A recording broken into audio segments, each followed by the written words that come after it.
সকালে ঘুম থেকে উঠে যদি ভাবা হয় যে আজ আমি গোয়া যাব, কেমন হয় বলো তো ব্যাপারটা? হ্যাঁ, আজ আমি গোয়া যাচ্ছি। তাই সকাল সকাল সেলেনো গিয়ে একটু চুল দাড়ি কেটে ফ্রেশ হয়ে বেরিয়ে পড়েছি এয়ারপোর্টে যাওয়ার জন্য।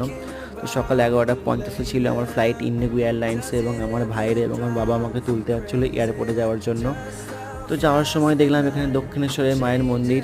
তো দূর থেকে মাকে প্রণাম জানিয়ে আমিও চলে গেলাম এয়ারপোর্টে, এবং এয়ারপোর্টে পৌঁছে দেখি আকাশে প্রচণ্ড মেঘ করেছে। তাই ফটাফট দেরি না করে আমি বোর্ডিং পাস করিয়ে যখন ফ্লাইটে উঠবো তখনই দেখলাম খুব বৃষ্টি হচ্ছে বাইরে। এবং এই জার্নিটা ছিল আমার প্রায় 2 ঘন্টা 50 মিনিটের, অলমোস্ট 3 ঘন্টা বলতে পারো। তো আমার প্লেন এখন অলমোস্ট টেক অফ করে গেছে।